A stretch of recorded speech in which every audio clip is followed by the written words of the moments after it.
Thank you.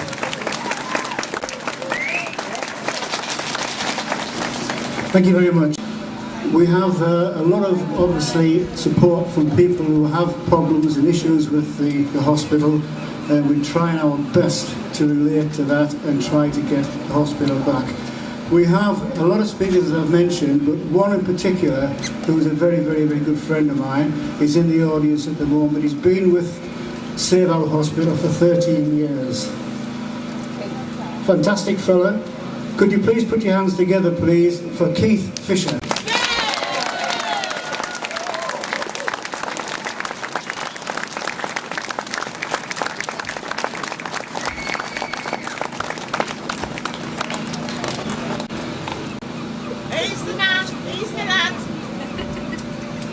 Good morning, Hartlepool. Hey! Can I add to that, and South East Durham? I remind all of you that whenever I say us and we and whatnot, I mean Hartlepool and South East Durham. The lovely people up there have suffered at least as much as we have, and in some cases more. They have come here to hold the throat for years. Now, out of the blue, well, it's not out of the blue, it's 13 years ago, we said, thanks very much for coming here, you now need to go to Stockton like the rest of us. So, if ever I just say Hartlepool, forgive me, because, you know, at least one of the people who are going to speak today is one of our original Save Our Hospital members. He's now representing Durham Miners. I am delighted to stand shoulder to shoulder with the likes of him. He's been reliable. He's always told it as it is, just as I do. Anyway, I did say good morning Hartlepool. You now know what I mean when I say that. Here, can I say, first off, how do you follow an introduction that Derek gave you?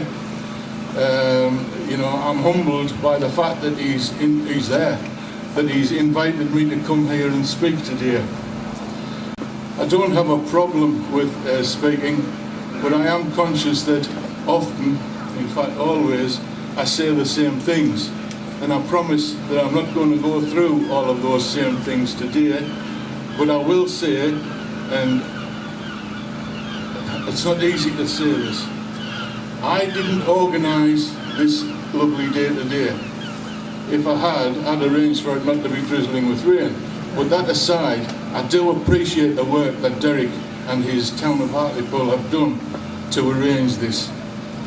Can I also say that Derek knows that I was one of the few, or certainly one, who was a bit reserved about actually having it here. I wasn't happy that it was near the memorial, etc., etc. And I thought about that long and hard, and this is only my thoughts and not those of others.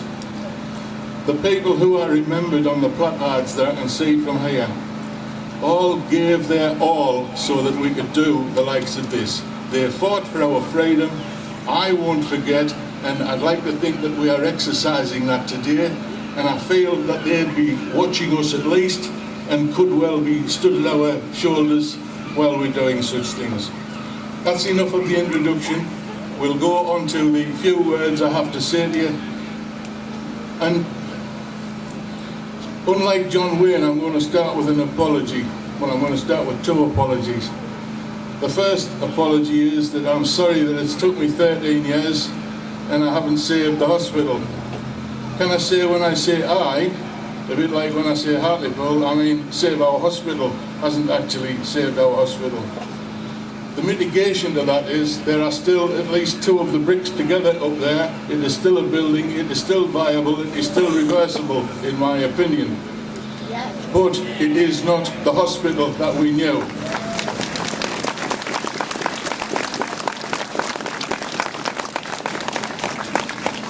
You're all clapping, but it was an apology. I realise that we have failed to save it because it's in such a state now. I am here to admit that, and to admit that I always say the same things, and to apologise for that. But today, I'm going to ask you, all of you, to do something for me, for the town, and for the hospital. I'll come to that in detail in a moment. I am not an expert, but I've been doing this for a lot of years now, and in my simple terms, put the people who run the hospital, this unelected Quango, in a separate group. I thought for years that we could embarrass them, we could hold it against them, the disgraceful things that they're doing. We used to keep records of all the personal disasters that families have had, and even people had died, and it just bounced off them like it would bounce off an immovable object. Quango itself speaks for itself. They are unelected. I've called them the untouchables for years. And my advice to you is that we are past embarrassing these people. We are past, I am past keeping records of the terrible things that have happened. There are so many that I have a room full of them. They can all reduce you to tears. It is disgraceful, but they just don't care. They still keep marching on where they're going. And where they're marching on to is having houses where our hospital is and should remain. There's no doubt about that in my mind. Anyway, if you will accept that even I have realised that these people are untouchable, I then turn to the fact that perhaps our elected people, and I include all of them, whether they be councillors, whether they be MPs, I can see two of them stood in front of me, we need them to use their leverage to do something with these people. I will concentrate on the council and say I admire the fact, I applaud the fact that twice, unanimously, they have carried a vote of no confidence in the trust. In my olden days, I would see that as a first salvo to be quickly followed up by another, but there hasn't been another salvo. The other obvious salvo from my experience is that you withdraw all cooperation with these people. In my simple terms, what we have is, just across the road from me, we have a council who are saying we have no confidence in you, but I'll still work with you, I'll still allow you to operate. We need to stop these people operating.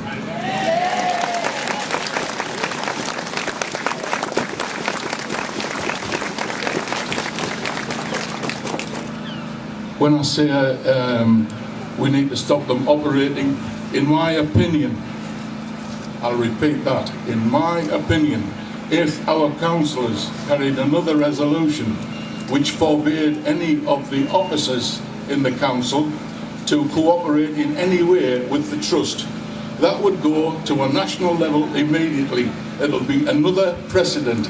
It'll be another thing peculiar to Hartlepool.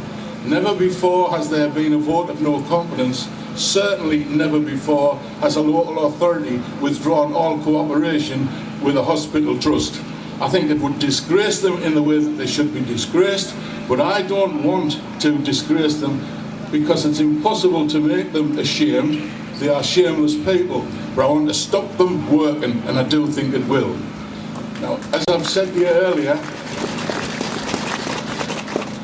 I've only got a limited time. Don't clap or they'll pull me off.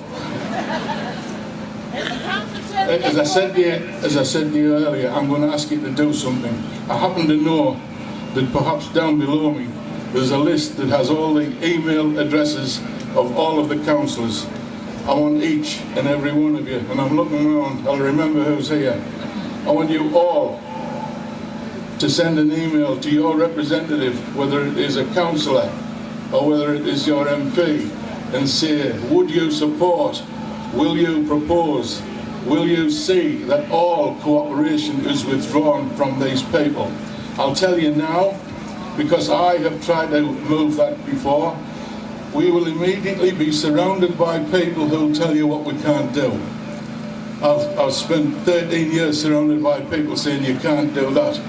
And at least there are still a few of the bricks still together at our hospital, and I do think it would have been done if we hadn't done what you can't do. Let's go further. Let's demand that, the new trust, because I think that's what we need, would reverse what's been done and bring the services back. When I go into that detail, sadly, I'm being careful not to underestimate and undermine what Derek and this meeting is about. This meeting is in Derek's intention about cooperation.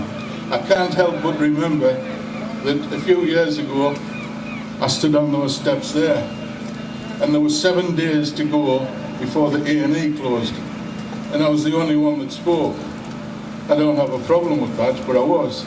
If you have a look at how many people speaking today, there must be something different today, and I'm sure that they'll explain to us what it is. But I rather think some of it has to do with the fact that there's an election coming.